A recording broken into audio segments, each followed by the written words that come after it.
श्री चैतन्य चरितामृत मध्य लीला अध्याय 8 श्री चैतन्य महाप्रभु तथा श्री रामानंद राय के बीच वार्तालाप। श्री चैतन्य महाप्रभु, जिन्हें गौरांग भी कहा जाता है, भक्ति विषयक समस्त सैद्धांतिक ज्ञान के सागर हैं। उन्होंने श्री रामानंद राय को, जिन्हें भक्ति विषयक ज्ञान के मेघ से तुलना की जा सकती है, शक्ति प्रदान की। यह मेघ भक्ति विषयक समस्त सैद्धांतिक ज्ञान के जल से भरा था और इस ज्ञान को श्री चैतन्य महाप्रभु के स्वयं के सागर पर बरसाने के लिए सागर द्वारा सशक्त बनाया गया था। इस प्रकार चैतन्य महाप्रभु का सागर शुद्ध भक्ति विषयक ज्ञान के रत्नों से भर गया। श्री चैतन्य महाप्रभु की जय हो। श्री नित्यानंद प्रभु की जय हो। श्री अद्वैत आचार्य की जय हो और श्री चैतन्य महाप्रभु के सभी भक्तों की जय हो। अपने पहले के कार्यक्रम के अनुसार श्री चैतन्य महाप्रभु आगे अपनी यात्रा पर बढ़े और कुछ दिनों के बाद जियड़ नरसिंह नामक तीर्थ स्थल पर पहुंचे। मंदिर में नरसिंह भगवान के विग्रह को देखकर श्री चैतन्य महाप्रभु ने प्रेम पूर्वक दंडवत कर प्रणाम किया। फिर हर्ष से कई नृत्य किए, जप किया और स्तुति की। नरसिंहदेव की जय हो। प्रहलाद महाराज के प्रभु नरसिंहदेव की जय हो, जो ब्रह्म के समान सदा भाग्य की देवी के कमल सदृश मुख को निहार रहे हैं। यद्यपि सिंहिनी अधिक हिंस्र होती है, परंतु वह अपने शावकों के प्रति अत्यंत दयालु होती है। इसी प्रकार यद्यपि भगवान नरसिंहदेव हिरण्यकशिपु जैसे अभक्तों के प्रति अत्यंत उग्र हैं, किंतु वे प्रहलाद महाराज जैसे भक्तों के प्रति अत्यंत कोमल एवं दयालु हैं। इस तरह श्री चैतन्य महाप्रभु ने शास्त्रों से अनेक श्लोक सुनाए। तब नरसिंहदेव के पुजारी ने महाप्रभु को मालाएं तथा प्रसाद भेंट किया। श्री चैतन्य महाप्रभु को एक ब्राह्मण ने उनकी पुरानी दिनचर्या के अनुसार ही अपने यहाँ रहने का न्योता दिया। भगवान ने वो रात्रि मंदिर में बिताई और फिर अपनी यात्रा पुनः शुरू कर दी। अगले प्रातः प्रेम के महान उत्साह में भगवान श्री चैतन्य महाप्रभु अपनी यात्रा पर बिना उचित दिशा के ज्ञान के चल दिए और पूरे दिन और रात चलते रहे। पहले की ही तरह श्री चैतन्य महाप्रभु ने रास्ते में मिलने वाले कई लोगों को वैष्णव बनाया। कुछ दिनों बाद महाप्रभु गोदावरी नदी के तट पर पहुंचे। जब उन्होंने गोदावरी नदी देखी तो उन्हें यमुना नदी की याद आ गई, और जब उन्होंने नदी के किनारे जंगल देखा तो उन्हें श्री वृंदावन धाम की याद आ गई। इस वन में कुछ समय तक अपने पुराने ढर्रे से कीर्तन नृत्य करने के बाद प्रभु ने नदी पार की और उसके दूसरे किनारे पर स्नान किया। नदी में स्नान करने के बाद भगवान कुछ दूर चल के कृष्ण के पवित्र नाम का कीर्तन करने में डूब गए। उस समय संगीत की धुनों से घिरे हुए रामानंद राय अपनी पालकी पर चढ़कर वहां स्नान करने के लिए पहुंचे। रामानंद राय के साथ वैदिक सिद्धांतों का पालन करने वाले कई ब्राह्मण थे। वेदों के अनुसार रामानंद राय ने स्नान किया और अपने पितरों को तर्पण दिया। श्री चैतन्य महाप्रभु ने समझ लिया कि जो व्यक्ति नदी में स्नान करने आए हैं वे रामानंद राय हैं। महाप्रभु उनसे मिलने के लिए इतने उत्सुक हो उठे कि उनका मन तुरंत उनके पीछे दौड़ने लगा। श्री चैतन्य महाप्रभु का मन यद्यपि उनके पीछे पीछे दौड़ रहा था, फिर भी वे धैर्यपूर्वक बैठे रहे। तब रामानंद राय ने इस अपूर्व सन्यासी को देखकर उनके पास जाकर उनसे मुलाकात की। तब श्री रामानंद राय ने देखा कि श्री चैतन्य महाप्रभु 100 सूर्यों के समान प्रकाशवान हैं। उन्होंने केसरिया वस्त्र पहन रखा था। उनका शरीर बड़ा और बहुत मजबूत था और उनकी आंखें कमल की पंखुड़ियों की तरह थीं। जब रामानंद राय ने उस अद्भुत सन्यासी को देखा तो वे विस्मित हो गए। वे उनके पास पहुंचे और तुरंत भूमि पर साष्टांग प्रणाम किया। महाप्रभु उठ खड़े हुए और श्री रामानंद राय से उठकर कृष्ण के नाम का कीर्तन करने के लिए कहा। श्री चैतन्य महाप्रभु उनको गले लगाने के लिए बहुत उत्सुक थे। तब श्री चैतन्य महाप्रभु ने पूछा कि क्या तुम रामानंद राय हो? तो उन्होंने उत्तर दिया, हाँ, मैं तुम्हारा तुच्छ दास हूँ और शूद्र समुदाय से हूँ। तब श्री चैतन्य महाप्रभु ने श्री रामानंद राय को प्रेमपूर्वक आलिंगन किया। इससे दोनों गुरु और शिष्य लगभग अचेत हो गए। उन दोनों के भीतर उनके एक दूसरे के प्रति प्राकृतिक प्रेम जाग उठा। दोनों ने एक दूसरे को गले लगाया और दोनों जमीन पर गिर पड़े। एक दूसरे का आलिंगन करते हुए उनमें स्तंभ, स्वेद, अश्रु, कंप, पुलकित होना और शरीर के रोएं खड़े होना जैसे भावलक्षण दिखने लगे। उनके मुंह से रुक रुक कर कृष्ण शब्द निकल रहा था। जब रूढ़िवादी कर्मकांडी वैदिक ब्राह्मणों ने इस दिव्य प्रेम के प्रकट होने को देखा तो वे आश्चर्यचकित रह गए।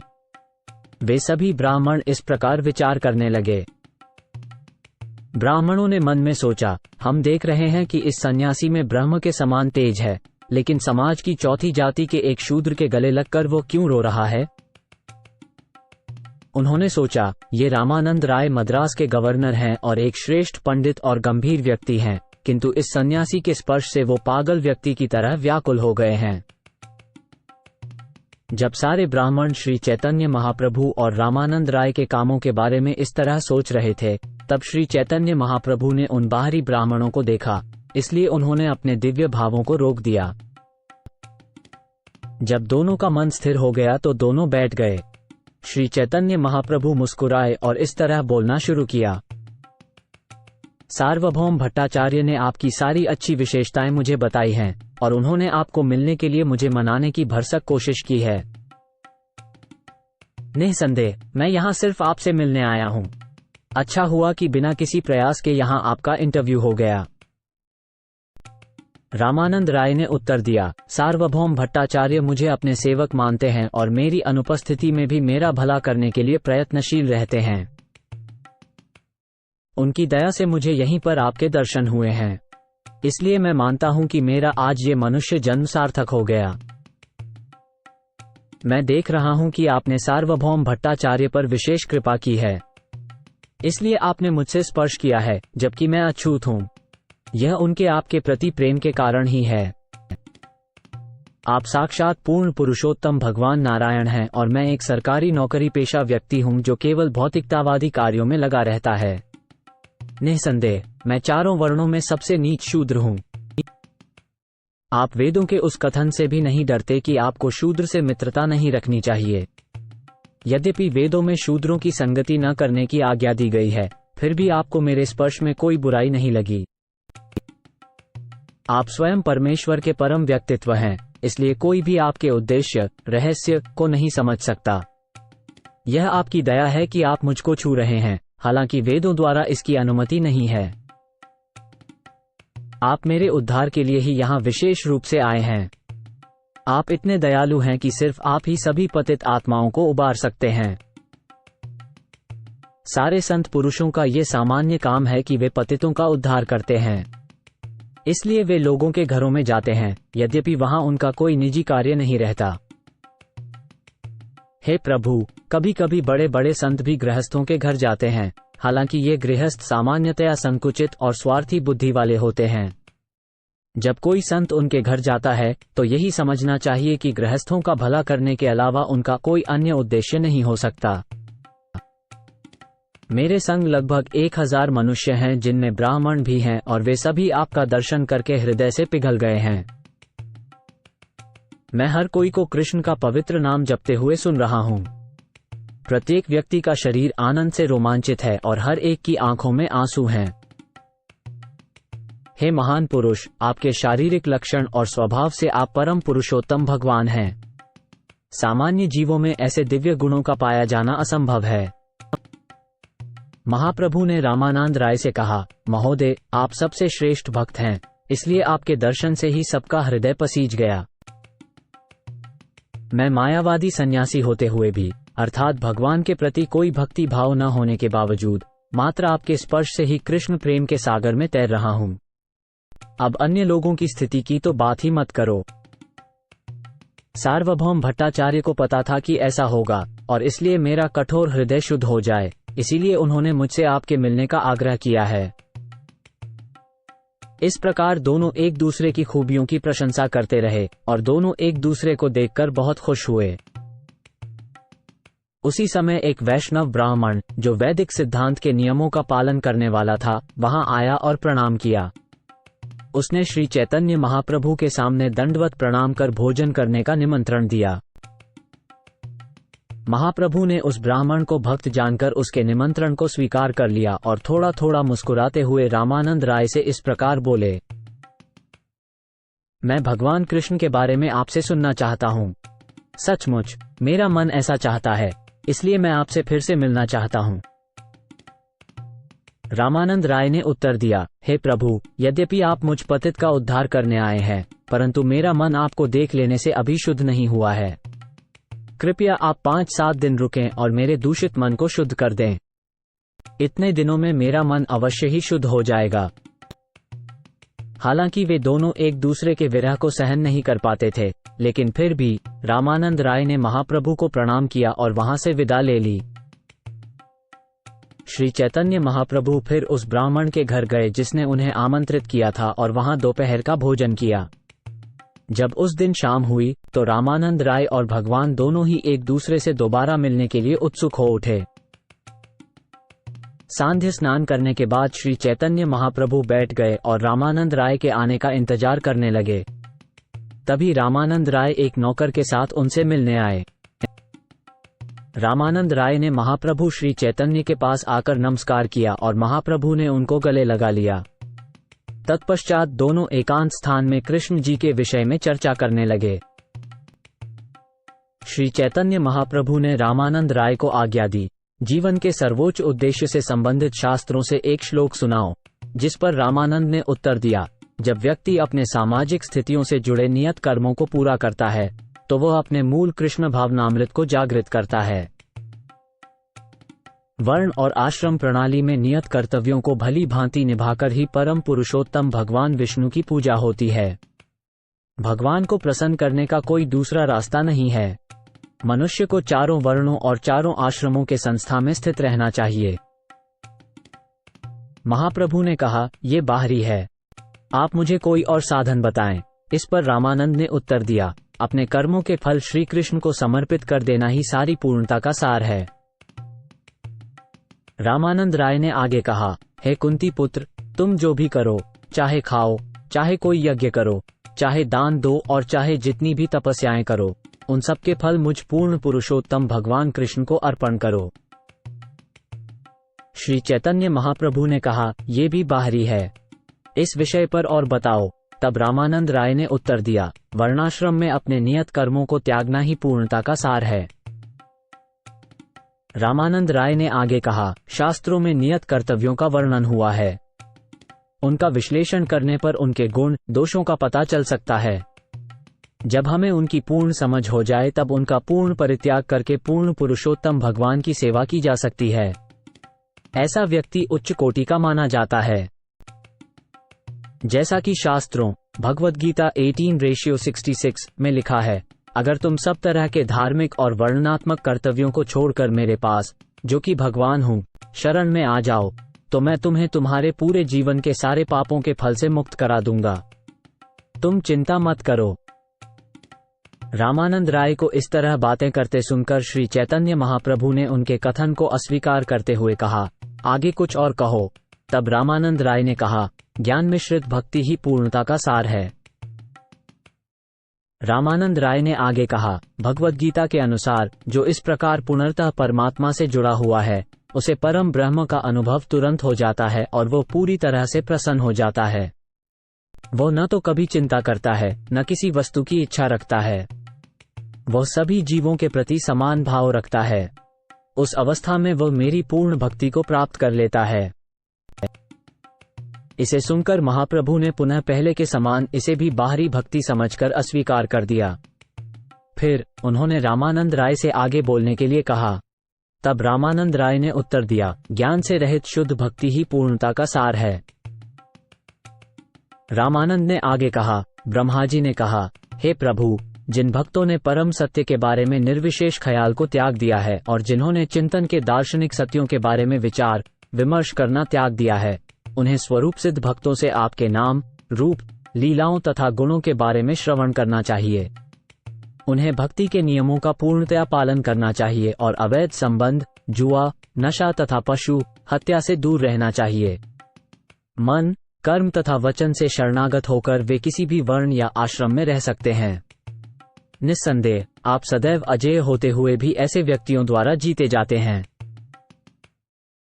इस पर श्री चैतन्य महाप्रभु ने उत्तर दिया, ठीक है, फिर भी आप इस विषय पर और कुछ कह सकते हैं। तब रामानंद राय ने कहा, सारी पूर्णता का निचोड़ पूर्ण पुरुषोत्तम भगवान की भावपूर्ण प्रेमा भक्ति है। रामानंद राय ने आगे कहा, जब तक पेट में भूख और प्यास है तब तक खाने पीने की चीजों से व्यक्ति बेहद खुश रहता है। उसी तरह जब भगवान की शुद्ध प्रेम से पूजा की जाती है तो उस पूजा के दौरान किए जाने वाले तरह तरह के काम भक्त के दिल में दिव्य आनंद जगाते हैं। कृष्ण भावनाभावित शुद्ध भक्ति सैकड़ों हजारों जन्मों के पुण्य कर्मों से भी नहीं मिलती। इसे तो बस एक कीमत देकर ही पाया जा सकता है, उसे पाने की गहन लालसा। यदि यह कहीं भी मिले तो उसे तुरंत खरीद लेना चाहिए।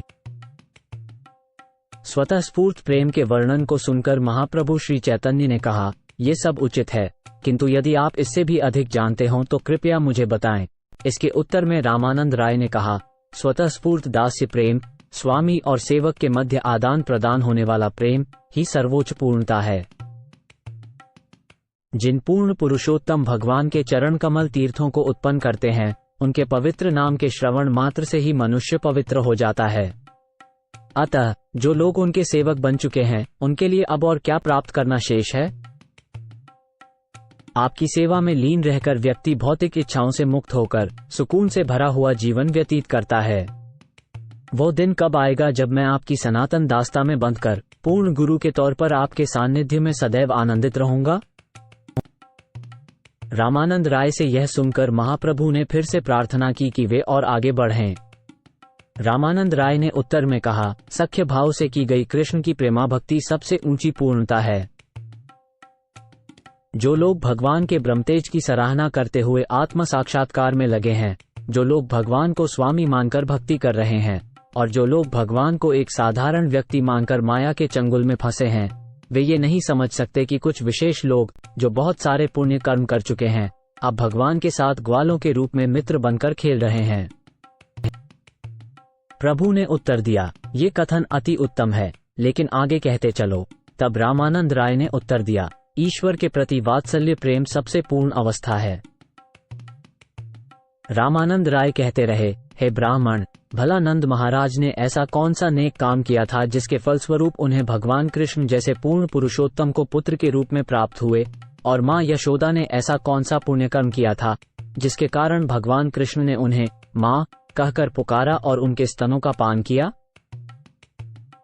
मुक्तिदाता श्री कृष्ण की कृपा जो माता यशोदा को प्राप्त हुई, वो ब्रह्मा जी को भी नहीं मिली, ना शिव जी को और ना ही लक्ष्मी जी को, जो सदैव भगवान विष्णु की छाती पर निवास करती हैं।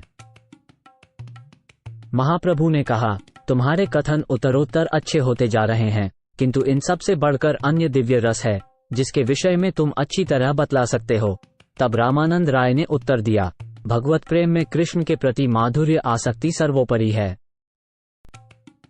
जब भगवान श्री कृष्ण गोपियों के साथ रासलीला में नृत्य कर रहे थे, तब उनकी भुजाएं गोपियों के गले के इर्द गिर्द थीं। वैकुंठ की अन्य प्रेयसियों या लक्ष्मी जी को ये दिव्य अनुग्रह कभी नहीं मिला। स्वर्गलोक की बेहतरीन सुंदरियों ने भी कभी इसकी कल्पना नहीं की होगी, जिनकी शारीरिक कांति और सुगंध कमल के फूल जैसी है। और उन सांसारिक स्त्रियों की तो बात ही क्या, जो भौतिक दृष्टि से बहुत ही सुंदर हो सकती हैं।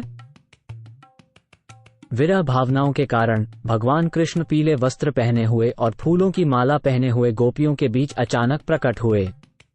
उनका कमल जैसा चेहरा मुस्कुरा रहा था और वे कामदेव के मन को भी अपनी ओर आकर्षित कर रहे थे। प्रभु कृष्ण की कृपा प्राप्त करने हेतु अनेक साधन और विधियां हैं। अब उन सारी दिव्य विधियों का अध्ययन उनकी सापेक्ष महत्व के आधार पर किया जाएगा। ये सच है कि प्रभु के साथ भक्त का जो भी संबंध होता है वही उसके लिए सबसे अच्छा होता है, परंतु फिर भी जब हम विभिन्न विधियों का अध्ययन निष्पक्ष भाव से करते हैं तो हम समझ पाते हैं कि प्रेम की ऊंची और नीची श्रेणियां होती हैं। एक के बाद एक रसों में अधिकाधिक प्रेम का अनुभव होता है, लेकिन सर्वोच्च स्वाद वाला प्रेम तो संयोगात्मक प्रेम के रूप में ही प्रकट होता है। अनुवर्ती मधुर रसों में प्रारंभिक रसों से क्रमशः वृद्धि होती जाती है। बाद के प्रत्येक रस के गुण में पूर्ववर्ती रस के गुण प्रकट होते हैं, जैसे कि 2 से 3 और फिर 5 पूर्ण गुणों तक की गणना की जाती है। गुणों की वृद्धि के साथ साथ प्रत्येक रस के आनंद में भी वृद्धि होती है। इसलिए शांत रस, दास्य रस, सख्य रस और वात्सल्य रस के सभी गुण माधुर्य रस में प्रकट होते हैं। तत्वों आकाश, वायु, अग्नि, जल और पृथ्वी में गुण 1, 2, 3 की क्रमिक प्रक्रिया द्वारा एक के बाद एक बढ़ते जाते हैं और अंत में पृथ्वी तत्व में सभी 5 गुण पूरी तरह से दिखाई देते हैं। भगवान कृष्ण के चरण कमलों को पाने का पूर्ण आनंद भगवत प्रेम द्वारा संभव है, विशेष रूप से माधुर्य रस या दाम्पत्य प्रेम से। श्रीमद् भागवत में कहा गया है कि भगवान कृष्ण भी इस स्तर के प्रेम के वशीभूत हो जाते हैं। भगवान कृष्ण ने गोपियों को समझाया, मेरी कृपा प्राप्त करने का एकमात्र मार्ग मेरी ओर प्रेमपूर्ण सेवा है और सौभाग्य से तुम सब उसी में लगी हुई हो। जो प्राणी मेरी सेवा करते हैं वे वैकुंठ पहुंचने और ज्ञान और परमानंद से भरे अनंत जीवन को प्राप्त करने के योग्य हैं। भगवान कृष्ण ने हमेशा के लिए एक वादा किया है, कोई व्यक्ति जितना उनके प्रति समर्पित रहेगा उतनी ही सफलता वे उसे भक्ति सेवा में प्रदान करेंगे। भगवद गीता 4.11 में भगवान कृष्ण के अनुसार, जिस भाव से सभी लोग मेरी शरण में आते हैं उसी के अनुरूप मैं उन्हें फल प्रदान करता हूँ। हे पृथा पुत्र, प्रत्येक व्यक्ति सभी प्रकार से मेरे मार्ग का अनुसरण करता है। श्रीमद् भागवत 10.3.2.22 में बताया गया है कि माधुर्य रस में प्रेम भाव से भक्ति करने पर भगवान कृष्ण भक्तों को समान अनुपात में प्रेम नहीं लौटा पाते हैं, इसलिए ऐसे भक्तों के वे हमेशा ऋणी रहते हैं। जब गोपियां कृष्ण की रासलीला में अनुपस्थिति के कारण असंतुष्ट होकर बेहाल हो गईं, तब कृष्ण वापस लौट आए और उन्होंने उनसे कहा, हे गोपियों, निश्चित रूप से हमारा मिलन सभी भौतिक मलिनताओं से मुक्त है। मैं स्वीकार करता हूं कि मैं तुम सबके ऋण को अनेक जन्मों में भी नहीं चुका पाऊंगा, क्योंकि तुमने मुझे खोजने के लिए अपने पारिवारिक बंधनों को तोड़ डाला है, इसलिए मैं ऋण चुकाने में असमर्थ हूं। यद्यपि कृष्ण का अद्भुत सौंदर्य भगवान के प्रति प्रेम का सबसे मीठा रूप है, लेकिन जब वे गोपियों के साथ होते हैं तो उनकी मिठास अनंत रूप से बढ़ जाती है। इसलिए गोपियों के साथ कृष्ण का प्रेम प्रदान भगवत प्रेम की सर्वोच्च पूर्णता है। देवकी का पुत्र होते हुए भी भगवान सभी प्रकार के सौंदर्य के भंडार हैं, फिर भी जब वो गोपियों के बीच होते हैं तो और भी सुंदर लगते हैं, क्योंकि वे सोने और अन्य रत्नों से घिरे मरकत मणि जैसे लगते हैं। श्री चैतन्य महाप्रभु ने उत्तर दिया, यह निश्चय ही पूर्णता की चरम सीमा है, किंतु आप मुझ पर कृपा करें और यदि कुछ और हो तो उसे भी कहें। रामानंद राय ने उत्तर दिया, आज तक मैं भौतिक संसार के किसी ऐसे व्यक्ति को नहीं जानता था जो भक्ति की इस पूर्णावस्था से परे क्या है ये पूछ सके। रामानंद राय ने कहा, गोपियों के प्रेम व्यापार में से श्रीमती राधारानी का श्री कृष्ण के प्रति प्रेम सबसे महान है। निस्संदेह श्रीमती राधारानी की महिमा का वर्णन सभी पवित्र ग्रंथों में बहुत ऊंचा किया गया है। श्री कृष्ण को जिस प्रकार श्रीमती राधारानी अति प्रिय है, उसी प्रकार उनका स्नान स्थल राधा कुंड भी उन्हें प्रिय है। सभी गोपियों में से श्रीमती राधारानी सर्वोच्च हैं और श्री कृष्ण को अत्यंत प्रिय हैं। जब गोपियां आपस में बातें करने लगी तो उन्होंने कहा, हे सहेलियों, कृष्ण जिस गोपी को अपने साथ एकांत स्थान पर ले गए हैं उसने अवश्य ही भगवान की पूजा सबसे अधिक की होगी। श्री चैतन्य महाप्रभु बोले, बोलते जाओ, तुम्हें बोलते सुनकर मुझे अति आनंद हो रहा है, क्योंकि तुम्हारे मुख से अद्वितीय अमृत की नदी बह रही है। रासनृत्य के दौरान श्री कृष्ण ने अन्य गोपियों की उपस्थिति के कारण श्रीमती राधारानी से प्रेम लीला नहीं की, क्योंकि बाकी कुछ अन्य गोपियों पर निर्भरता के कारण राधा और कृष्ण के बीच के प्यार की तीव्रता प्रकट नहीं हो पाई थी, इसीलिए उन्होंने उन्हें चुरा लिया। यदि भगवान कृष्ण ने राधारानी के लिए अन्य गोपियों को त्याग दिया तो इससे हम ये जान सकते हैं कि भगवान श्री कृष्ण राधारानी से बहुत प्रेम करते हैं। रामानंद राय ने आगे कहा, इसलिए आपसे श्रीमती राधारानी के प्रेम की महिमा के बारे में सुनिए। तीनों लोकों में इसकी तुलना में कुछ और नहीं है। श्रीमती राधारानी ने जब अपने साथ अन्य गोपियों जैसा व्यवहार होते देखा तो अपनी चतुराई दिखाई और रासलीला के मंडल गोलाकार को छोड़ दिया। श्रीमती राधारानी को न पाकर कृष्ण बहुत दुखी हुए और विलाप करते हुए उनकी खोज में पूरे वन में भटकने लगे। कंस के शत्रु भगवान कृष्ण ने श्रीमती राधारानी को अपने हृदय में बसाया, क्योंकि वो उनके साथ नृत्य करना चाहते थे। इसलिए उन्होंने रासलीला के मैदान और व्रज की अन्य सुंदरियों का साथ छोड़ दिया। कामदेव के बाणों से आहत होकर और श्री राधिका जी से किए गए बुरे व्यवहार से दुखी होकर माधव भगवान श्री कृष्ण श्रीमती राधिका की तलाश में यमुना नदी के किनारे किनारे घूमने लगे। जब वो उन्हें नहीं ढूंढ सके तो वो वृंदावन की झाड़ियों में जाकर विलाप करने लगे। बस इन दो श्लोकों पर गौर करके समझा जा सकता है कि ऐसे प्रेम व्यापारों में कितना अमृत है। ये बिल्कुल वैसा ही है जैसे अमृत की खान को खुला छोड़ दिया जाए। वैसे तो श्री कृष्ण रासलीला के दौरान लाखों गोपियों के बीच थे, परंतु वो एक पालौकिक रूप में स्वयं को श्रीमती राधा रानी के निकट रखते थे। यद्यपि भगवान कृष्ण अपने सामान्य व्यवहार में सभी के साथ एक समान रहते हैं, लेकिन रानी राधा के कुटिल प्रेमभाव के कारण विपरीत तत्वों का उदय हुआ। तरुण लड़के और लड़की के बीच प्यार की प्रगति एक सांप की गति की तरह होती है। इसी कारण से तरुण प्रेमियों में दो प्रकार के गुस्से पैदा होते हैं। एक गुस्सा कारण सहित होता है और दूसरा गुस्सा बिना किसी कारण के होता है। जब राधिका रानी क्रोध और झुंझलाहट में रासलीला से चली गईं, तो श्री कृष्ण बहुत व्याकुल हो गए क्योंकि वे उन्हें देख नहीं सके। रासलीला के चक्र में श्री कृष्ण की इच्छा सर्वथा पूर्ण है, परंतु उस इच्छा को बांधने वाली कड़ी श्रीमती राधा रानी है।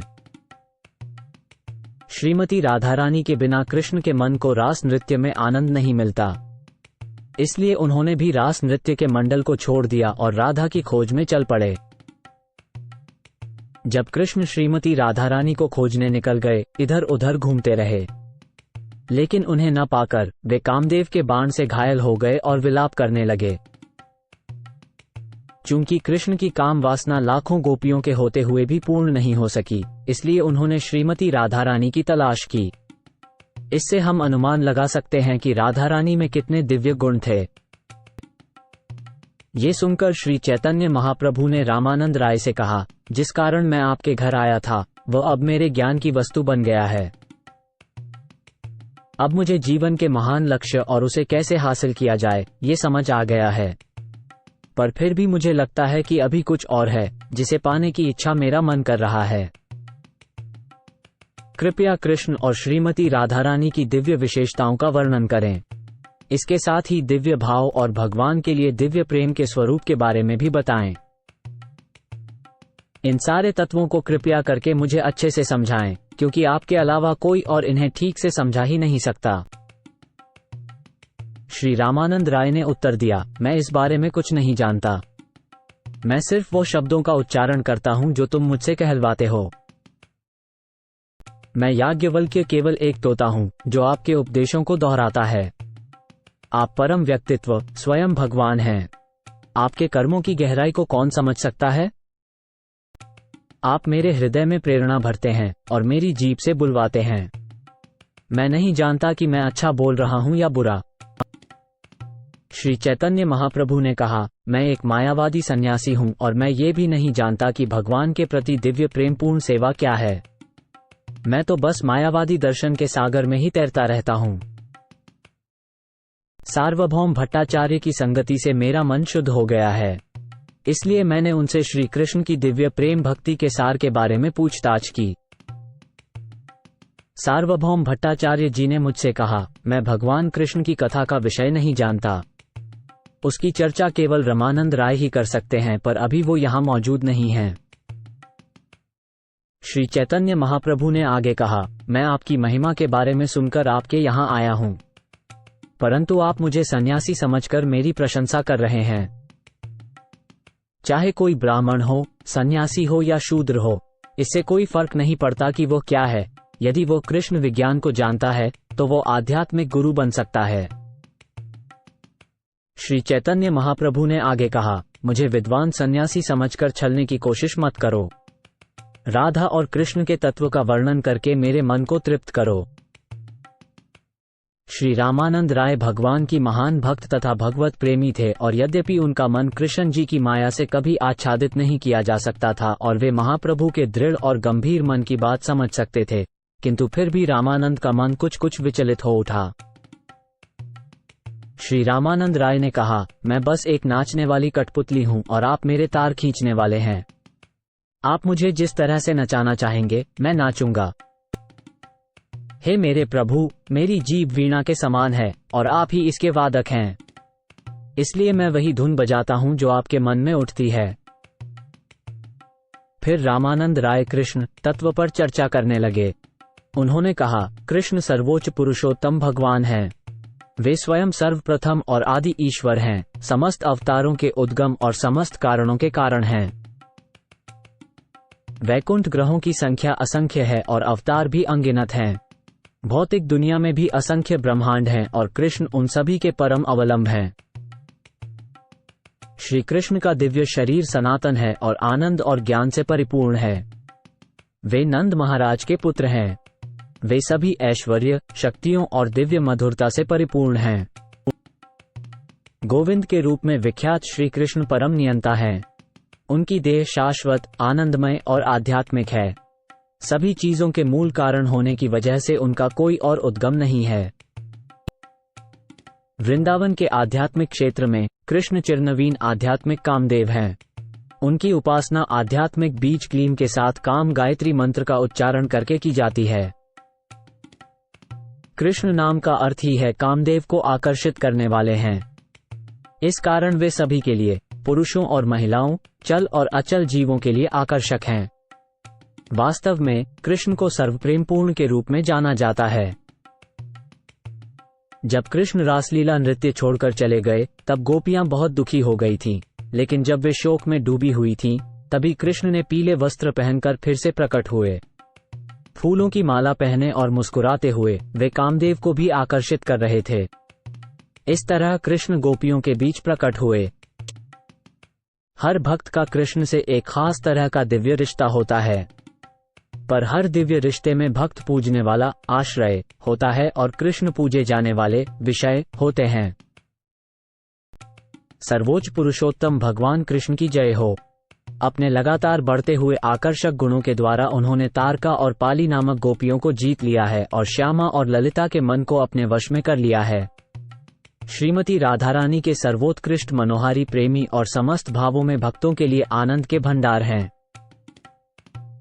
कृष्ण सभी मधुरताओं में भक्तों के लिए सर्व आकर्षक हैं, क्योंकि वे माधुर्य रस के अवतार हैं। कृष्ण न केवल सभी भक्तों के लिए आकर्षक हैं, बल्कि स्वयं के लिए भी हैं। हे सखियों, जरा देखो तो श्री कृष्ण किस तरह वसंत ऋतु की बहार को आत्मसात कर रहे हैं। गोपियां उनके अंग अंग को आलिंगन कर रही हैं, जिससे वो प्रेम के साक्षात स्वरूप बन गए हैं। अपने दिव्य लीलाओं से वो सभी गोपियों और समस्त सृष्टि को जीवन दे रहे हैं। उनके कोमल श्याम हाथ और पैर नीले कमल के समान हैं, जिससे उन्होंने कामदेव के लिए उत्सव का निर्माण कर दिया है। वे संकर्षण के अवतार और लक्ष्मी के पति नारायण को भी अपनी ओर खींचने वाले हैं। वे न केवल नारायण को, बल्कि लक्ष्मी सहित समस्त स्त्रियों को भी अपनी ओर आकर्षित करते हैं। कृष्ण तथा अर्जुन को संबोधित करते हुए महाविष्णु महापुरुष ने कहा, मैं आप दोनों को देखना चाहता था, इसलिए मैं ब्राह्मण पुत्रों को यहाँ ले आया हूँ। आप दोनों इस भौतिक जगत में धर्म की स्थापना करने के लिए अपनी समस्त शक्तियों समेत प्रकट हुए हैं। आप कृपया सारे असुरों का वध करने के बाद तुरंत आध्यात्मिक जगत में लौट जाएं। हे प्रभु, हम नहीं जानते कि किस तरह कालिया नाग को आपके चरण कमलों की धूल स्पर्श करने का अवसर मिला। वे तो लक्ष्मी जी हैं, जिन्होंने इसके लिए अन्य सारी इच्छाओं का त्याग कर दिया और दृढ़ व्रत धारण करके शताब्दियों तक तपस्या में लगी रहीं। निश्चय ही हम नहीं जानते कि इस कालिया नाग को ऐसा सौभाग्य कैसे मिल गया। भगवान श्री कृष्ण की मिठास का आकर्षण इतना अद्भुत और मनमोहक है कि यह उनके स्वयं के मन को भी चुरा लेता है। ऐसा ये है कि वे स्वयं को ही गले लगाना चाहते हैं। द्वारका के महल के एक रत्नजड़ित स्तंभ में अपनी परछाई देखकर कृष्ण ने उसे देखकर आलिंगन करना चाहा और कहा, अरे, मैंने इससे पहले इतना सुंदर व्यक्ति कभी नहीं देखा। ये कौन है? इसे देखकर ही मैं उससे गले मिलने के लिए उत्सुक हो रहा हूँ, बिल्कुल श्रीमती राधारानी की तरह। तब श्री रामानंद राय ने कहा, इस तरह मैंने भगवान के मौलिक रूप को संक्षेप में समझाया है। अब मैं श्रीमती राधारानी की स्थिति का वर्णन करूंगा। श्री कृष्ण में असीम शक्तियां हैं, जिन्हें 3 भागों में विभाजित किया जा सकता है। ये आध्यात्मिक शक्ति, भौतिक शक्ति और जीव रूप में जानी जाने वाली मध्यवर्ती शक्ति हैं। अन्य शब्दों में, ये सभी ईश्वर की क्षमताएं आंतरिक, बाहरी और सीमांत हैं, परंतु आंतरिक क्षमता प्रभु की व्यक्तिगत ऊर्जा है तथा अन्य दो से महान है। भगवान विष्णु की मूल शक्ति श्रेष्ठ या आध्यात्मिक है और जीव वास्तव में उस श्रेष्ठ ऊर्जा से संबंधित है। लेकिन एक और ऊर्जा है जिसे भौतिक ऊर्जा कहा जाता है, और ये तीसरी ऊर्जा अज्ञान से भरी है। मूलतः भगवान कृष्ण सच्चिदानंद विग्रह हैं, यानी अनंतता, आनंद और ज्ञान के पालौकिक स्वरूप हैं, इसलिए उनकी अपनी शक्ति, आंतरिक शक्ति के तीन भिन्न रूप हैं। हलादिनी उनका आनंद आयाम है, संधिनी उनका अस्तित्व आयाम है और संवित ज्ञान आयाम है, जिसे ज्ञान के रूप में भी स्वीकार किया जाता है। हे प्रभु, आप सभी पवित्र शक्तियों का दिव्य स्रोत हैं।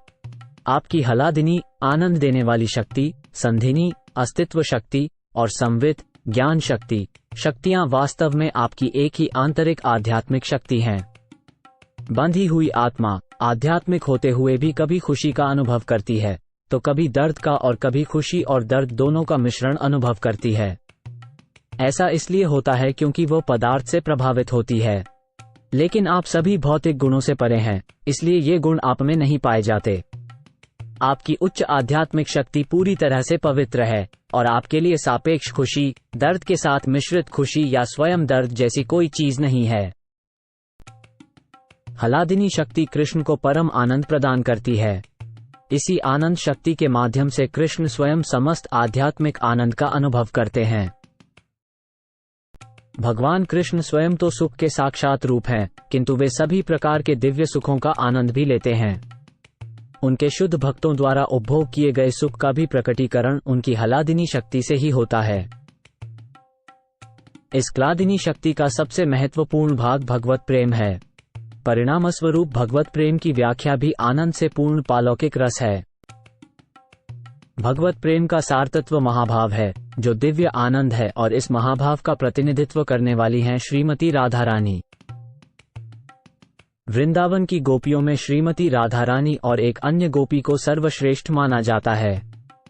लेकिन जब उनकी तुलना की जाती है तो ऐसा लगता है कि श्रीमती राधा रानी सबसे महत्वपूर्ण हैं, क्योंकि उनके असली स्वरूप से सर्वोच्च स्तर का प्रेम झलकता है। अन्य गोपियों द्वारा अनुभव किया जाने वाला प्रेम श्रीमती राधा रानी के प्रेम और भक्ति की बराबरी नहीं कर सकता।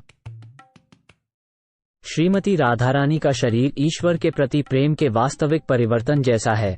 वे कृष्ण की सबसे प्रिय सहेली हैं, जो पूरे संसार में प्रसिद्ध हैं। मैं आदि भगवान गोविंद की पूजा करता हूँ, जो अपने गोलोक धाम में राधा के साथ निवास करते हैं। ये राधा उनके आध्यात्मिक स्वरूप के समान है और आनंददायिनी हलादिनी शक्ति स्वरूपा हैं। उनकी अंतरंग सखियां उनके स्वरूप के विस्तार रूप हैं और सदैव आनंदमय रस से परिव्याप्त रहती हैं। श्रीमती राधा रानी के अपार प्रेम का वही रूप आध्यात्मिक जीवन का सार है। उनकी केवल एक ही इच्छा है कि श्री कृष्ण की समस्त इच्छाओं को पूर्ण किया जाए। श्रीमती राधा रानी सबसे उत्कृष्ट आध्यात्मिक रत्न हैं और अन्य गोपियां, जैसे कि ललिता, विशाखा आदि, उनके आध्यात्मिक शरीर के विस्तार हैं। श्रीमती राधा रानी का दिव्य शरीर कांतिमान और सुगंधित है। उनके प्रति श्री कृष्ण का प्रेम सुगंधित तेलों से उनकी मालिश करने जैसा है। श्री राधा जी करुणा रूपी अमृत की धारा में अपना पहला स्नान करती हैं और दूसरा स्नान यौवन के अमृत में करती हैं। दोपहर के स्नान के बाद श्रीमती राधा रानी शारीरिक कांति के अमृत से पुनः स्नान करती हैं और तब लज्जा रूपी वस्त्र धारण करती हैं, जो उनकी काली रेशमी साड़ी होती है। कृष्ण के प्रति श्रीमती राधा रानी का स्नेह उनका ऊपर का वस्त्र है, जिसका रंग गुलाबी है। वे उसके बाद अपने सीने को एक और वस्त्र से ढकती हैं, जो कृष्ण के प्रति स्नेह और रोष से भरा रहता है। श्रीमती राधा रानी के प्राकृतिक सौंदर्य की तुलना कुमकुम नामक लाल चूर्ण से की जाती है। उनकी सखियों के प्रति उनका प्रेम चंदन के लेप जैसा है और उनकी मुस्कान की मिठास कपूर के समान है।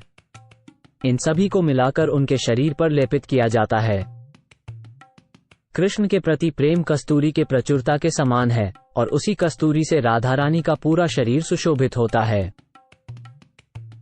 छिपा हुआ मान और ढका हुआ क्रोध उनके बालों का संवारना है। ईर्ष्या के कारण हुए क्रोध का गुण उनकी देह पर बिछे रेशमी वस्त्र का आवरण है। कृष्ण के प्रति उनका लगाव उनके चमकीले होठों पर पान के लाल रंग जैसा है। प्रेम में उनकी खट्टी मीठी नोक झोंक उनकी आंखों में लगा काजल है। मां के शरीर पर धारण किए गए गहने जगमगाती सत्व प्रधान उमंगे हैं और इन उमंगों में हर्ष प्रमुख है। ये सारी उमंगे उन्हीं के पूरे शरीर में गहनों की तरह चमक रही हैं। किलकिंचित से शुरू होने वाली 20 तरह की भाव दशाएं उनके शरीर का श्रृंगार करती हैं।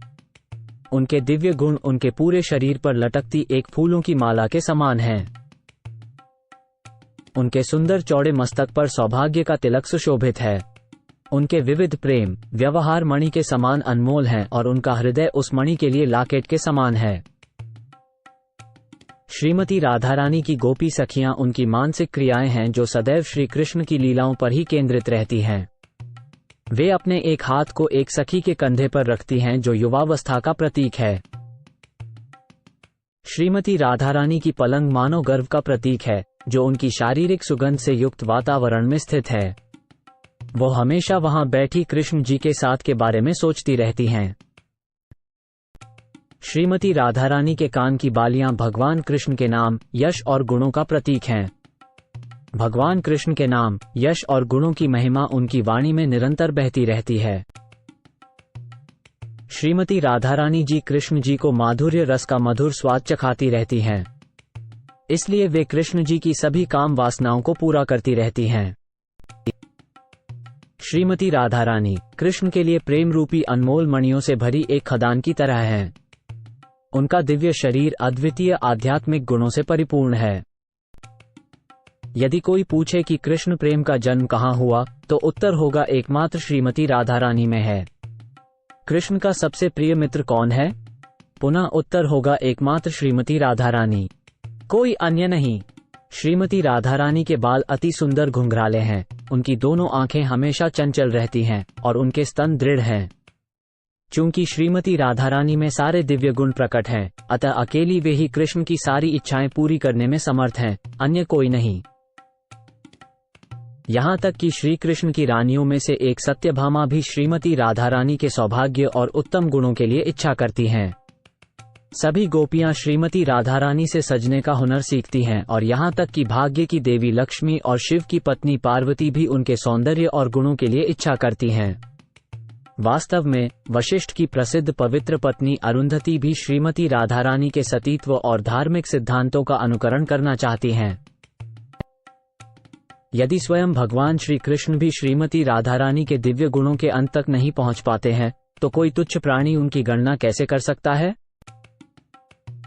श्री चैतन्य महाप्रभु ने उत्तर दिया, अब जाकर मैं राधा तथा कृष्ण के प्रेम तत्व को समझ पाया हूँ। फिर भी मैं अब भी सुनना चाहता हूँ कि कैसे दोनों ही अपने प्रेम का आनंद लेते हैं। रामानंद राय ने उत्तर दिया, भगवान कृष्ण धीर ललित हैं, क्योंकि वे अपनी प्रेमिकाओं को हमेशा वश में रख सकते हैं। इस प्रकार उनका एकमात्र काम इंद्रिय सुखों का आनंद लेना है। जो व्यक्ति चतुर होता है, हमेशा जवान रहता है, हास्य व्यंग्य करने में निपुण होता है, चिंतामुक्त होता है और अपनी प्रेमिकाओं को हमेशा नियंत्रण में रखता है, वो धीर ललित कहलाता है। भगवान श्री कृष्ण वृंदावन के कुंजों में श्रीमती राधारानी के साथ दिन रात विहार करते हैं। इस तरह उनका किशोरावस्था का समय राधारानी के साथ रासलीला में बीतता है। ऐसे ही परमात्मा श्री कृष्ण ने पिछली रात की रति क्रीड़ा का वर्णन किया। इससे राधारानी ने लज्जा के कारण अपनी आंखें बंद कर लीं। इस मौके का लाभ उठाकर श्री कृष्ण ने उनके स्तनों पर तरह तरह की मछलियां चित्रित कर दी। इस तरह वो सभी गोपियों के लिए बेहद कुशल चित्रकार बन गए। ऐसी लीलाओं में परमात्मा ने अपनी किशोरावस्था का पूरी तरह आनंद लिया। श्री चैतन्य महाप्रभु ने कहा, ये तो ठीक है, लेकिन और आगे बढ़िए। तब राय रामानंद ने उत्तर दिया, मुझे नहीं लगता कि मेरी बुद्धि इससे आगे जा सकती है। तब रामानंद राय ने श्री चैतन्य महाप्रभु से कहा, एक अन्य विषय है जिसे प्रेम विलास विवर्त कहते हैं। आप चाहें तो उसे मुझसे सुन सकते हैं, किंतु मुझे मालूम नहीं कि उससे आप खुश होंगे या नहीं। ऐसा कहकर रामानंद राय ने स्वरचित एक गीत गाना शुरू किया, किंतु श्री चैतन्य महाप्रभु ने प्रेममय भावना से प्रेरित होकर तुरंत ही अपने हाथ से रामानंद राय का मुंह बंद कर दिया। हाय, हमारे मिलन से पहले हमारे बीच नेत्रों के आदान प्रदान से प्रारंभिक अनुराग उत्पन्न हो गया था। इस प्रकार अनुराग विकसित होता रहा। यह अनुराग धीरे धीरे बढ़ता गया और इसकी कोई सीमा नहीं है। अब वो अनुराग हमारे बीच सहज हो गया है। ऐसा नहीं कि वह कृष्ण, जो उपभोक्ता हैं, के कारण है और न ही यह मेरे कारण है, क्योंकि मैं उपभोग की जाने वाली वस्तु हूं। ऐसी बात नहीं है। यह अनुराग परस्पर मिलने पर संभव हुआ था। इस आपसी आकर्षण के आदान प्रदान को मनोभाव या कामदेव कहते हैं। कृष्ण और मेरा मन मिलकर एक हो गया है। अब विरह के इस समय में ये प्रेम प्रसंग समझाना बहुत कठिन है। मेरे प्रिय सखी, कृष्ण ने भले ही ये सब बातें भूल दी हों, पर तुम ये बातें समझ सकती हो और यह संदेश उन्हें पहुंचा सकती हो। किंतु हमारे प्रथम मिलन के दौरान हमारे बीच कोई संदेशवाहक नहीं था, न ही मैंने किसी से उन्हें देखने का अनुरोध किया। सचमुच कामदेव के 5 बाण ही हमारे बीच मध्यस्थ बने। अब इस विरह के दौरान वह आकर्षण एक और परमानंद की स्थिति तक पहुंच गया है। मेरे प्रिय सखी, कृपा करके मेरी ओर से संदेशवाहिका का कार्य करो, क्योंकि यदि कोई सुंदर व्यक्ति के प्रति प्रेम में होता है तो इसका परिणाम यही होता है। हे प्रभु, आप गोवर्धन पर्वत के जंगल में निवास करते हैं और हाथियों के राजा की तरह संभोग प्रेम की कला में निपुण हैं। हे ब्रह्मांड के स्वामी, आपका हृदय और श्रीमती राधारानी का हृदय दोनों लाख की तरह हैं और वे अब आपके आध्यात्मिक स्वेद में पिघल गए हैं। इसलिए अब कोई भी व्यक्ति आपके और राधारानी के बीच अंतर नहीं बता सकता है। अब आपने अपने नवीन प्रेम को, जो सिंदूर की तरह है, दोनों के पिघले हुए हृदयों के साथ मिला दिया है और संपूर्ण विश्व के कल्याण के लिए इस ब्रह्मांड रूपी महल के भीतर दोनों के हृदयों को लाल रंग से रंग दिया है। श्री चैतन्य महाप्रभु ने श्री रामानंद राय द्वारा सुनाए गए इन श्लोकों की पुष्टि करते हुए कहा, ये मानव जीवन के लक्ष्य की चरम सीमा है। केवल आपकी कृपा से मैं इसे निश्चित ही समझ पाया हूँ। विधि के बिना जीवन का लक्ष्य प्राप्त नहीं किया जा सकता। अतः मुझ पर दया करते हुए कृपया वो उपाय बताएं जिससे जीवन का लक्ष्य प्राप्त किया जा सकता है। श्री रामानंद राय ने उत्तर दिया, मैं क्या कह रहा हूँ यह मुझे नहीं पता, पर अच्छा या बुरा जो भी है, इस संदेश को आप ही मुझसे कहलवा रहे हैं। मैं तो केवल उसी को दोहरा रहा हूँ। इन तीनों लोकों में ऐसा कौन अविचलित व्यक्ति होगा जो आपकी अलग अलग शक्तियों को आपस में बदलने पर भी स्थिर बना रह सके? असल में आप मेरे मुंह से बोल रहे हैं और साथ ही आप ही सुन भी रहे हैं। ये बड़ा ही रहस्यमय है। खैर, कृपया करके इस व्याख्या को सुन लें जिससे लक्ष्य प्राप्त किया जा सकता है। राधा और कृष्ण की लीलाएं अत्यंत रहस्यपूर्ण हैं। उन्हें दास्य, सख्य या वात्सल्य रसों के माध्यम से समझा नहीं जा सकता। वास्तव में केवल गोपियों को ही यह अधिकार है कि वे इन परम लीलाओं का आनंद लें और केवल वे ही इन लीलाओं का विस्तार कर सकती हैं। गोपियों के बिना राधा कृष्ण की इन लीलाओं का संवर्धन नहीं हो सकता। इन लीलाओं का विस्तार केवल उन्हीं के सहयोग से होता है। इन रसों का आस्वादन करना भी उन्हीं का कार्य है। गोपियों के बिना इन लीलाओं में प्रवेश नहीं किया जा सकता। केवल गोपी भाव में भगवान की पूजा करने वाला जीवात्मा और गोपियों के पदचिन्हों पर चलने वाला व्यक्ति ही श्री श्री राधा कृष्ण की सेवा वृंदावन के कुंजों में कर सकता है। तब जाकर वो राधा कृष्ण के माधुर्य रस को समझ सकता है। इसके अतिरिक्त इसे समझने का कोई अन्य उपाय नहीं है। श्री राधा और कृष्ण की लीलाएं स्वतः तेजोमय हैं। वे सुख के मूर्तिमान स्वरूप हैं, अनंत और सर्वशक्तिमान हैं। इतना होने पर भी ऐसी लीलाओं का आध्यात्मिक रस भगवान की सखियों अर्थात गोपियों के बिना कभी पुष्ट नहीं होता। पूर्ण पुरुषोत्तम भगवान अपनी आध्यात्मिक शक्तियों के बिना कभी भी पूर्ण नहीं होते। इसलिए गोपियों की शरण लिए बिना कोई राधा और कृष्ण की संगति प्राप्त नहीं कर सकता। भला गोपियों की शरण लिए बिना राधा कृष्ण की आध्यात्मिक लीलाओं में कौन रुचि रख सकता है? गोपियों का स्वाभाविक रुझान प्रकृति अवर्णनीय है। गोपियां कभी भी अपना सुख के लिए कृष्ण के साथ नहीं रहना चाहती। जब गोपियां श्री श्री राधा और कृष्ण को उनकी अलौकिक लीलाओं में प्रवृत्त करने के लिए सेवा करती हैं, तो उनका सुख 10 लाख गुना बढ़ जाता है। स्वभाव से श्रीमती राधारानी भगवत प्रेम की लता के समान हैं और गोपियां उस लता की टहनियां, फूल तथा पत्तियां हैं। जब कृष्ण लीला रूपी अमृत की फुहारें इस लता पर पड़ती हैं, तो टहनियों, फूलों, पत्तियों को मिलने वाला आनंद स्वयं लता द्वारा प्राप्त आनंद के मुकाबले 10 लाख गुना ज्यादा होता है। श्रीमती राधारानी जी की निजी सखियां यानी गोपियां भी उन्हीं के समान हैं। जिस प्रकार चांद कमल के फूलों को भाता है, उसी प्रकार कृष्ण व्रजभूमि के निवासियों को प्रिय हैं। उनकी आनंददायिनी शक्ति को आह्लादिनी कहा जाता है, जिसका मुख्य सक्रिय तत्व श्रीमती राधारानी है। उनकी तुलना ऐसी लता से की जाती है जिसमें नए नए फूल और कोपले लगी हों। जब श्रीमती राधारानी पर कृष्ण लीला रूपी अमृत छिड़का जाता है, तो उनकी सारी सखियां, गोपियां उसी अमृत को अपने ऊपर छिड़के जाने की तुलना में सैकड़ों गुना अधिक आनंद अनुभव करती हैं। असल में यह आश्चर्यजनक नहीं है। यद्यपि श्रीमती राधारानी की प्रिय सखियां कृष्ण के साथ निजी तौर पर आनंद नहीं लेना चाहती हैं, फिर भी श्रीमती राधारानी कृष्ण को गोपियों के साथ आनंद लेने के लिए प्रोत्साहित करने के लिए काफी प्रयास करती हैं।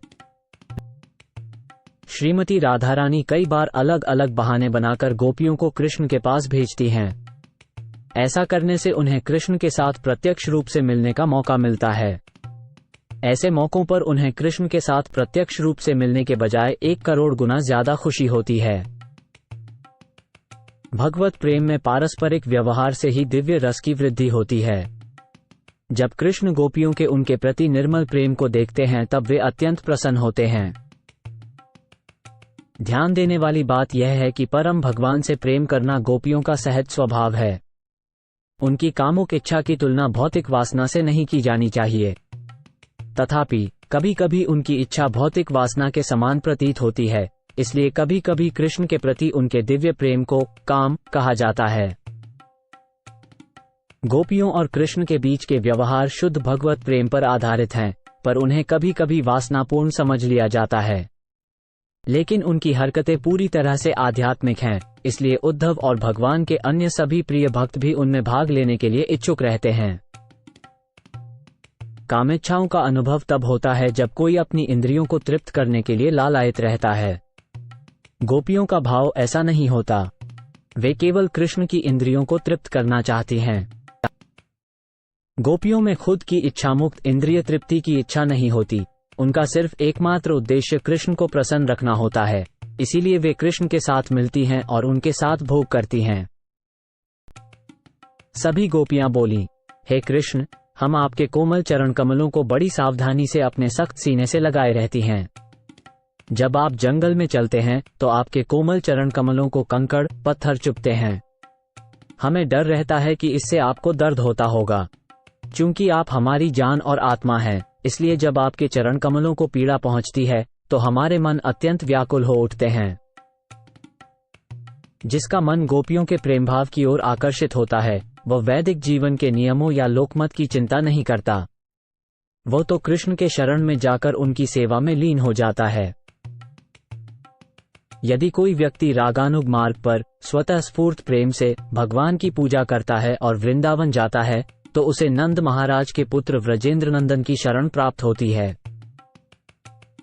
भक्ति की मुक्त अवस्था में भक्त भगवान की दिव्य प्रेममयी सेवा के 5 रसों में से किसी एक रस के प्रति आकर्षित होता है।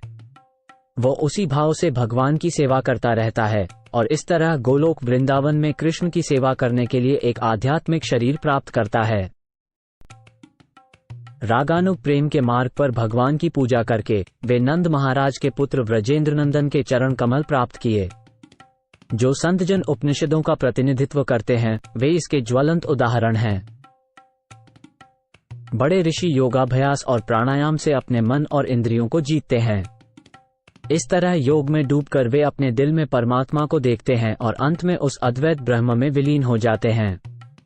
लेकिन भगवान श्री कृष्ण के दुश्मन भी बस उन्हें याद करके ही उस पद को पा लेते हैं।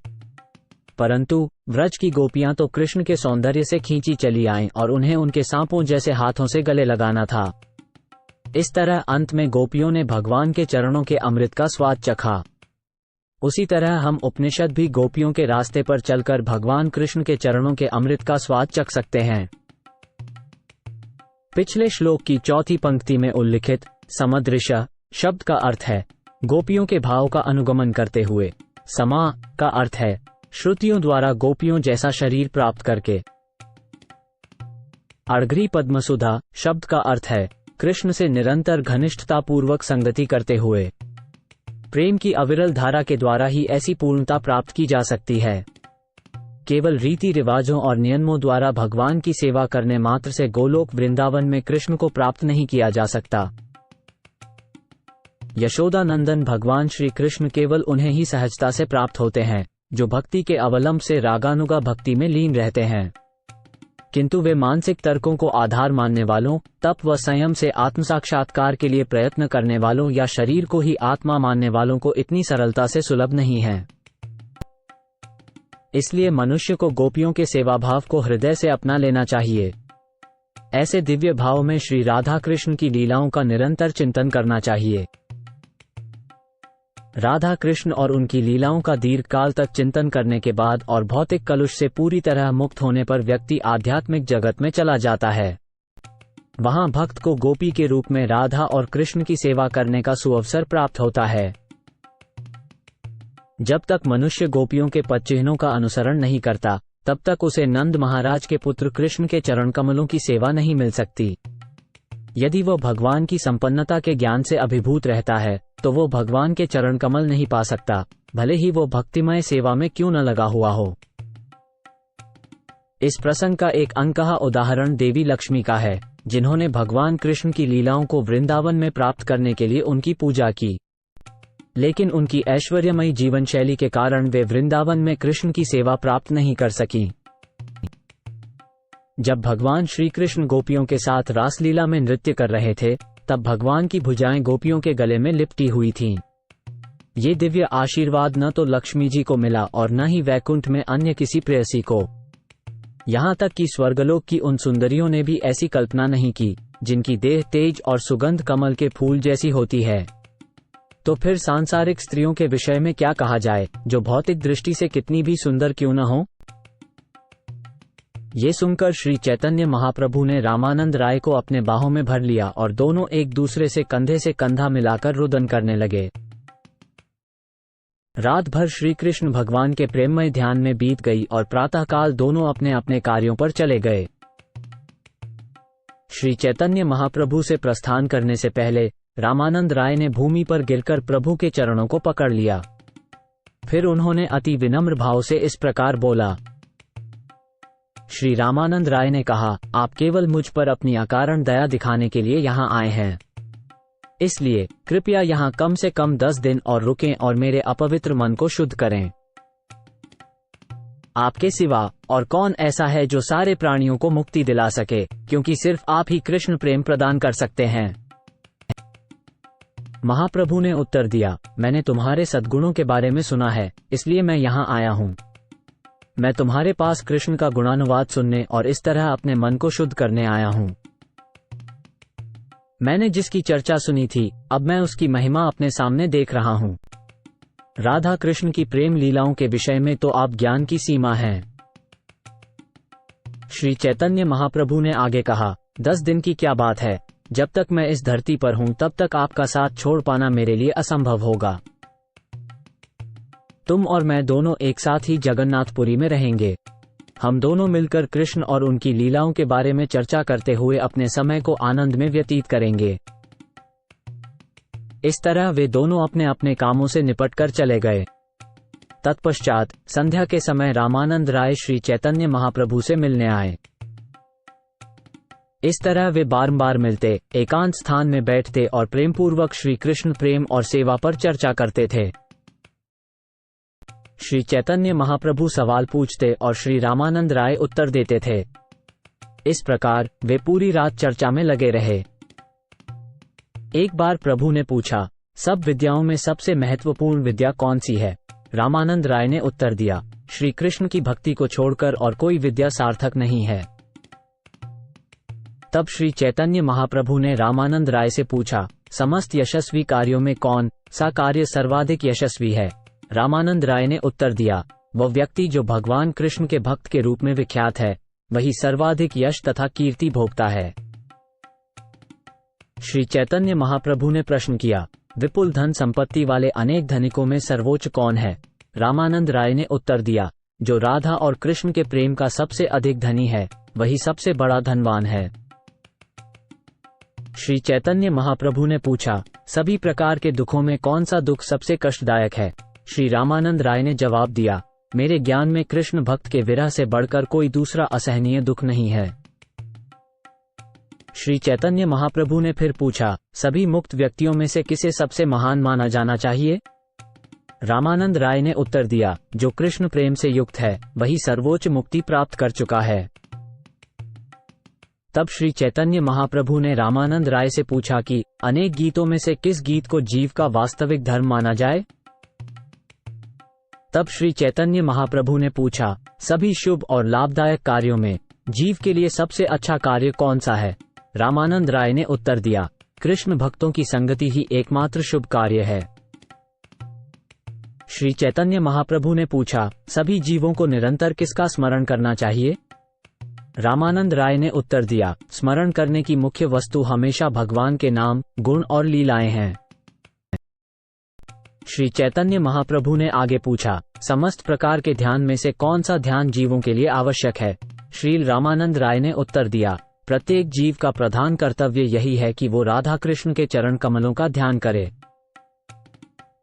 श्री चैतन्य महाप्रभु ने पूछा, जीव को अन्य सारे स्थान छोड़कर कहाँ रहना चाहिए? रामानंद राय ने उत्तर दिया, उसे उस पवित्र स्थान में रहना चाहिए जहां भगवान ने रास नृत्य किया था। श्री चैतन्य महाप्रभु ने पूछा, सभी प्रकार की चर्चाओं में से कौन सा विषय सभी जीवों के लिए सबसे अच्छा है? रामानंद राय ने उत्तर दिया, राधा और कृष्ण के प्रेम व्यवहार के बारे में सुनना कानों को सबसे सुखद लगता है। श्री चैतन्य महाप्रभु ने प्रश्न किया, समस्त पूजनीय वस्तुओं में सर्वप्रमुख कौन सी है? श्री चैतन्य महाप्रभु ने पूछा, और जो मुक्ति चाहते हैं तथा जो इंद्रिय तृप्ति की इच्छा करते हैं, उनका गंतव्य क्या है?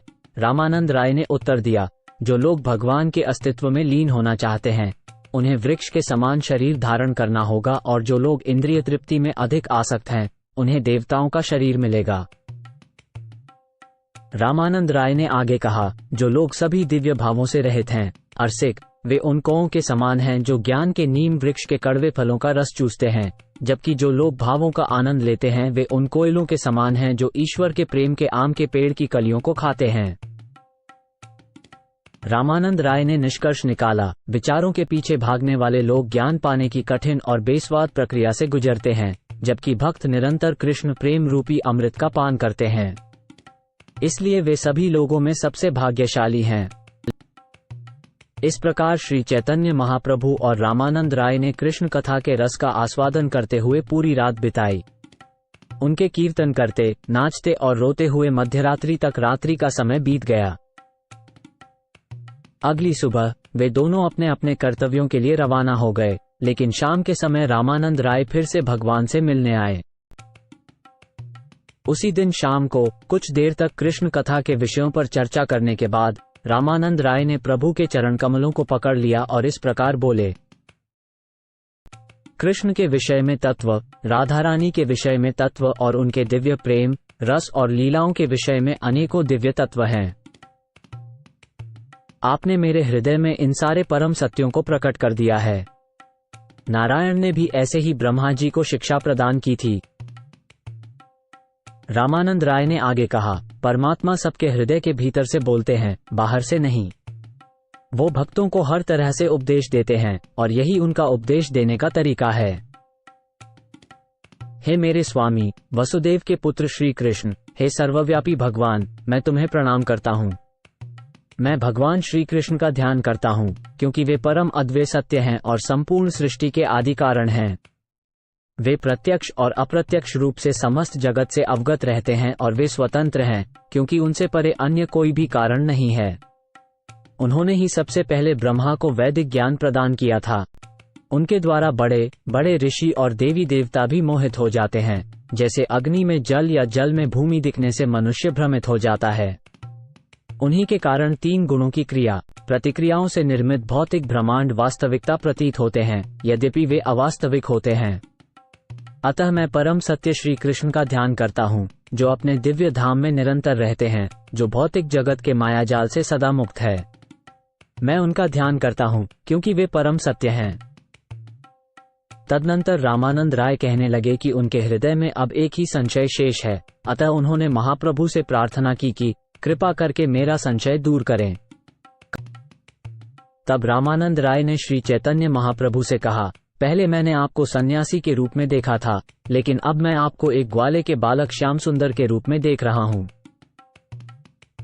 अब मैं देख रहा हूँ कि आप सुनहरे गुड्डे की तरह प्रकट हो रहे हैं और आपका पूरा शरीर सुनहरी चमक से ढका हुआ लग रहा है। मैं देख रहा हूँ कि आप अपने मुख में बांसुरी लिए हुए हैं और आपकी कमल जैसी आंखें विभिन्न भावों के कारण तेजी से इधर उधर घूम रही हैं। मैं तुम्हें वास्तव में इसी रूप में देख रहा हूँ और यह अत्यंत अद्भुत है। हे प्रभु, कृपया बिना किसी छिपाव के बताओ कि ऐसा क्यों हो रहा है। श्री चैतन्य महाप्रभु ने उत्तर दिया, तुम में कृष्ण के लिए गहरी प्रेम भावना है और जिसके मन में भगवान के लिए इतना गाढ़ा और दिव्य प्रेम होता है, वो स्वाभाविक रूप से चीजों को इसी तरह से देखता है। इसे निश्चित रूप से जान लो। आध्यात्मिक पथ पर उन्नत भक्त प्रत्येक चलती फिरती और स्थिर वस्तु में सर्वोच्च भगवान का दर्शन करता है। उसकी दृष्टि में जहां भी वो देखता है, उसे भगवान कृष्ण के ही रूप का प्रकटीकरण दिखाई देता है। महाभागवत यानी कि महान भक्तों को अवश्य ही सारे चर और अचर दिखाई पड़ते हैं, लेकिन वो उनके दिखने वाले रूपों को नहीं देखता। इसके बजाय वो जहां भी देखता है, उसे तुरंत भगवान का रूप प्रकट होता हुआ दिखाई पड़ता है। श्री चैतन्य महाप्रभु ने आगे कहा, भक्ति में परिपक्व व्यक्ति हर चीज में आत्माओं की आत्मा, सर्वोच्च व्यक्तित्व भगवान श्री कृष्ण को देखता है। नतीजतन वह हमेशा सर्वोच्च व्यक्तित्व भगवान के स्वरूप को सभी कारणों के कारण के रूप में देखता है और समझता है कि सभी चीजें उन्हीं में स्थित हैं। कृष्ण प्रेम के उत्कर्ष में पौधे, लताएं और वृक्ष फूल फलों से ऐसे लदे थे कि वे झुक रहे थे। उनका कृष्ण के प्रति प्रेम इतना प्रगाढ़ था कि वे लगातार मधु की वर्षा कर रहे थे। इस तरह गोपियों ने वृंदावन के पूरे जंगल को देखा। श्री चैतन्य महाप्रभु ने आगे कहा, हे राय, आप एक महान भक्त हैं और सदैव राधा और कृष्ण के प्रेम भाव से परिपूर्ण रहते हैं। अतः आप जहां कहीं भी कुछ भी देखते हैं, वह आप में कृष्ण भावनामृत को जगाता है। रामानंद राय ने उत्तर दिया, हे प्रभु, कृपया आप ये सब गंभीर बातें छोड़ दें। कृपया आप मुझसे अपना असली रूप छुपाएं मत। रामानंद राय ने आगे कहा, हे प्रभु, मुझे पता है आपने श्रीमती राधारानी की आत्मानुभूति और शारीरिक वर्ण धारण कर रखा है। इस तरह से आप अपनी निजी दिव्य अनुभूति का आनंद ले रहे हैं और इसलिए श्री चैतन्य महाप्रभु के रूप में प्रकट हुए हैं। हे प्रभु, निजी कारणों से आप चैतन्य महाप्रभु के इस रूप में प्रकट हुए हैं। आप अपना स्वयं का आध्यात्मिक आनंद चखने आए हैं और साथ ही आप भगवत प्रेम का विस्तार करके सारे संसार को बदल रहे हैं। हे प्रभु, आपकी निस्वार्थ दया से आप मुझे मोक्ष प्रदान करने के लिए मेरे सामने प्रकट हुए हैं, पर अब आप द्वैततापूर्ण व्यवहार कर रहे हैं। इस व्यवहार का कारण क्या है? भगवान श्री कृष्ण संपूर्ण आनंद के भंडार हैं और श्रीमती राधारानी प्रत्यक्ष महाभाव में भगवत प्रेम की मूर्तिमान स्वरूप हैं। श्री चैतन्य महाप्रभु में ये दोनों स्वरूप मिलकर एक हो गए हैं। ऐसा होने के कारण श्री चैतन्य महाप्रभु ने रामानंद राय को अपना वास्तविक स्वरूप दिखाया। ये स्वरूप देखकर रामानंद राय दिव्य आनंद में मग्न होकर मूर्छित हो गए। वे खड़े न रह सके, अतः भूमि पर गिर पड़े। जब रामानंद राय मूर्छित होकर धरती पर गिर पड़े, तब चैतन्य महाप्रभु ने उनके हाथ को छुआ, जिससे वे तुरंत होश में आ गए। परंतु जब उन्होंने श्री चैतन्य महाप्रभु को सन्यासी के भेष में देखा तो आश्चर्यचकित रह गए। रामानंद राय को गले लगाने के बाद महाप्रभु ने उन्हें सांत्वना देते हुए बताया, आपको छोड़कर किसी और ने ये रूप नहीं देखा है। श्री चैतन्य महाप्रभु ने कहा, मेरी लीलाओं और रसों का सारा सार और रहस्य तुम्हें मालूम है, इसलिए मैंने ये रूप तुम्हें दिखाया। उद्धरण चिन्ह। वास्तव में मेरा शरीर गौरा वर्ण का नहीं है। ये तो सिर्फ इसलिए ऐसा प्रतीत होता है क्योंकि ये श्रीमती राधारानी के शरीर से स्पर्श हुआ है। किंतु राधारानी नंद महाराज के पुत्र के अलावा किसी अन्य का स्पर्श नहीं करती। अब मैंने सर्वथा अपने तन मन को श्रीमती राधारानी के भाव में रख लिया है और उस रूप में मैं अपने माधुर्य का आनंद ले रहा हूँ। तब श्री चैतन्य महाप्रभु ने अपने शुद्ध भक्त रामानंद राय से कहा, अब तुम्हारे लिए कोई ऐसी गुप्त बात नहीं है जो तुम न जानते हो। भले ही मैं अपने कार्यों को छिपाने की कोशिश करूं, लेकिन मेरे प्रति तुम्हारे गहरे प्यार के कारण तुम हर चीज को विस्तार से समझ सकते हो। तब भगवान ने रामानंद राय से आग्रह किया, इन सारी बातों को गुप्त रखें, कृपा करें इन्हें इधर उधर प्रकट न करें, क्योंकि मेरे कार्य एक पागल व्यक्ति जैसे प्रतीत होते हैं, अतएव लोग उन्हें हल्के में लेते हुए हंसी उड़ा सकते हैं। चैतन्य महाप्रभु ने तब कहा, सचमुच मैं पागल हूँ और तुम भी पागल हो, इसलिए हम दोनों एक ही स्तर पर हैं। श्री चैतन्य महाप्रभु और रामानंद राय ने कृष्ण की लीलाओं पर चर्चा करते हुए 10 रातों तक सुखपूर्वक समय बिताया। रामानंद राय तथा श्री चैतन्य महाप्रभु के बीच हुई वार्ताएं अत्यंत गूढ़ हैं, जो वृंदावन व्रजभूमि में राधा और कृष्ण के माधुर्य प्रेम से संबंधित हैं। यद्यपि दोनों ने इन लीलाओं पर खूब चर्चा की, परंतु वे उनका पार नहीं पा सके।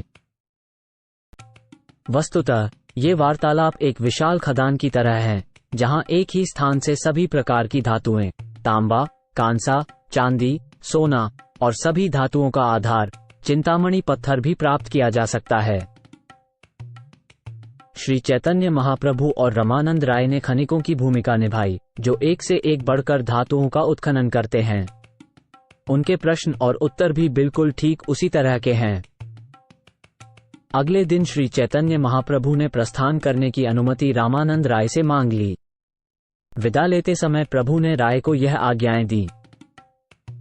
श्री चैतन्य महाप्रभु ने उनसे कहा, सारे सांसारिक कामकाज छोड़कर जगन्नाथपुरी चले जाओ। मैं अपनी तीर्थयात्रा समाप्त करके जल्द ही वहीं लौट आऊंगा। हम दोनों जगन्नाथपुरी में ही रहेंगे और कृष्ण कथा सुना सुना के अपना समय सुखपूर्वक बिताएंगे।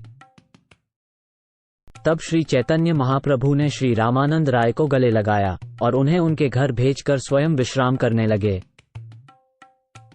प्रातःकालीन शयन के पश्चात श्री चैतन्य महाप्रभु ने स्थानीय मंदिर का दौरा किया, जहां हनुमान जी का विग्रह था। उन्हें प्रणाम करने के पश्चात प्रभु ने दक्षिण भारत के लिए प्रस्थान किया। विद्यानगर के सारे निवासी विभिन्न मतों को मानते थे, परंतु श्री चैतन्य महाप्रभु के दर्शन के उपरांत उन्होंने अपने अपने मत छोड़ दिए और वैष्णव बन गए। जब रामानंद राय को श्री चैतन्य महाप्रभु से विरह का अनुभव होने लगा, तो वो बहुत व्याकुल हो गए। वे अपने सभी भौतिक कार्यों को छोड़कर महाप्रभु की ध्यान में ही लीन हो गए। मैंने श्री चैतन्य महाप्रभु और रामानंद राय की भेंट का संक्षेप में वर्णन किया है। इसका पूरे विस्तार से वर्णन कर पाना कठिन है। 1000 फनों वाले स्वामी शेषनाग भी इसका वर्णन नहीं कर सकते। श्री चैतन्य महाप्रभु के कार्यकलाप गाढ़े दूध के समान हैं और रामानंद राय के कार्यकलाप मिश्री के ढेर के समान हैं। उनका मिलना गाढ़े दूध और मिश्री के मिश्रण की तरह है। जब वे राधा और कृष्ण के लीलाओं के बारे में बात करते हैं, तो मानो उसमें कपूर मिला दिया जाए। जो व्यक्ति इस मिश्रित व्यंजन का स्वाद लेता है, वो परम भाग्यशाली है। यह अद्भुत व्यंजन सुनकर ही ग्रहण किया जाता है। जो इसे सुनता है, वह इसका और अधिक आनंद लेने के लिए लालायित हो जाता है। रामानंद राय तथा श्री चैतन्य महाप्रभु की वार्ताओं से राधा कृष्ण लीलाओं के मधुरस की दिव्य अनुभूति प्राप्त होती है। इस प्रकार राधा और कृष्ण के श्री चरण कमलों के प्रति आत्मीय और अनन्य प्रेम का विकास होता है। लेखक प्रत्येक पाठक से यही आग्रह करता है कि वे इन विचारों को श्रद्धापूर्वक और बिना किसी तर्क के सुने। इस तरह से अध्ययन करके ही व्यक्ति श्री चैतन्य महाप्रभु के गहन रहस्यों को समझ पाएगा। श्री चैतन्य महाप्रभु की लीलाओं का ये भाग परम गोपनीय है। मनुष्य केवल श्रद्धा से ही तुरंत लाभान्वित हो सकता है, अन्यथा तर्कों से वह इससे वंचित रहेगा। जो कोई भी श्री चैतन्य महाप्रभु, नित्यानंद प्रभु और अद्वैत प्रभु के चरण कमलों को सर्वस्व मानकर अपने दिल में बसा लेता है, वो यही दैवीय खजाना प्राप्त कर सकता है। मैं श्री रामानंद राय के श्री चरण कमलों में 10 लाख बार नमन करता हूँ। क्योंकि श्री चैतन्य महाप्रभु ने उनके मुखारबिंद से अपार आध्यात्मिक ज्ञान का प्रसार किया। मैंने श्री स्वरूप दामोदर की नोटबुकों के अनुसार श्री चैतन्य महाप्रभु और रामानंद राय की मुलाकात के बारे में बताया है। श्री रूप और श्री रघुनाथ दास के चरण कमलों पर प्रार्थना करते हुए और उनकी कृपा की कामना करते हुए मैं कृष्णदास उनके चरण चिन्हों पर चलकर श्री चैतन्य चरितामृत का वर्णन कर रहा हूँ।